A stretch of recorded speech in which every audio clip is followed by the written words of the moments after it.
So Jarvis Landry has been traded to the Cleveland Browns. Hey guys, what's going on? James here. Today we are talking about the Cleveland Browns making a trade for Jarvis Landry, and I believe it was like a third and a seventh or something like that, a third or a fourth and a seventh round pick.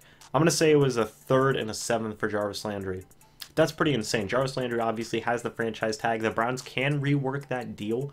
Jarvis, I believe, is making somewhere around $14 million a season, or for 14 to 16 million.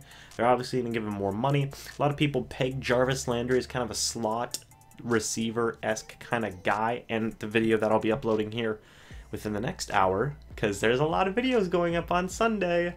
Woo! But this trade's huge for Cleveland. I think Cleveland,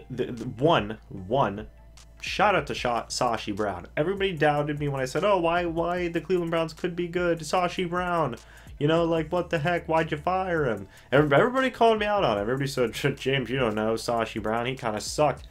Dude, I mean, like, I don't know, man. Everybody, you know, John Dorsey's kind of using all of Sashi Brown's draft picks that he got to get all of these players, you know, and there's a lot more trades obviously I have to make because the Cleveland Browns are insane.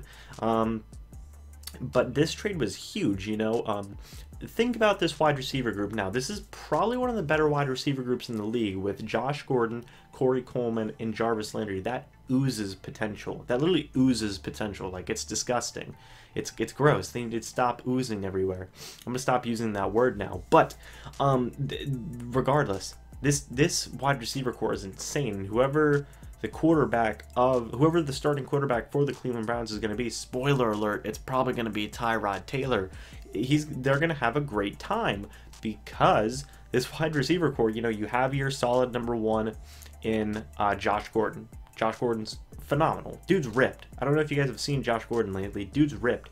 You have Corey Coleman, who has a former first-round pick, loads of potential. You have Jarvis Landry, a former first-round, or maybe not a first-round pick, second-round pick or something like that. Still a phenomenal talent. A lot of people peg him as just a slot guy. He still gets a ton of volume. I feel like he can be, even if he is a slot guy and you want to pay a slot guy that much money, it's still a phenomenal thing, you know. If your number one is Josh Gordon, your number two is Jarvis Landry, and your three is Corey Coleman, that's phenomenal. If you want to switch Corey Coleman and Jarvis Landry, that's a lot of money for a slot receiver, but Jarvis Landry is pretty different in terms of slot receivers. He gets so much production and he hits so many passes, like it's insane. But it really good move for the Browns, and a list of moves that I will be making videos about. This is kind of like the Browns, like, new era, if you want to call it that. They've been making an insane amount of moves. Really like this one here, and for the Dolphins, you know, you still have Devontae Parker, you still have Kenny Stills, you're getting Ryan Tannehill back. Who knows what's happening with Jay Cutler, in my opinion. You have Kenyon Drake, you have Damian Williams. It was probably, you probably weren't going to keep Jarvis Landry for 16 million anyway, when you can still get pretty decent production out of your current wide receivers. And now that Jarvis is gone, maybe you can go out and get a true number one like an Allen Robinson. Maybe you can use that 16 million to upgrade your offensive line or get younger at the defensive line.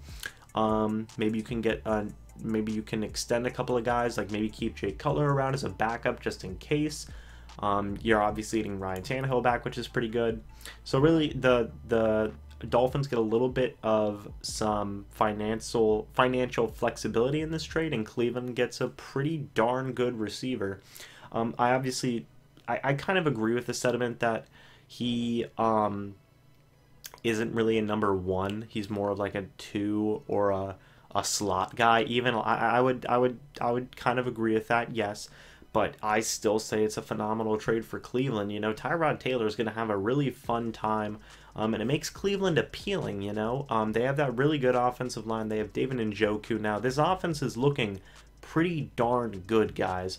And on defense, it's no different either. You know, the defense doesn't look that bad as well. the Browns are making moves, man. The Browns are making moves, and it's pretty interesting. But let me know what you guys think about the Jarvis Landry trade down in the comment section below. If you liked this video, go ahead and hit that like button. If you're new, if you're a Dolphins fan or you're a Browns fan, go ahead and subscribe. I'm going to be trying to do more NFL content, especially this offseason, as the weeks and days and more moves go on. You know, again, Bucs fans, if you're always around, go ahead and sound off in the comment section below. Not stopping Bucs content under any circumstances, but I will be making more NFL content as it comes up and as I can make it. But yeah, hope you guys all enjoyed this video. Again, if you're new, go ahead and subscribe, like the video if you enjoyed, and as always, I'll see you guys in the next video. But until then, goodbye for now, guys. See ya.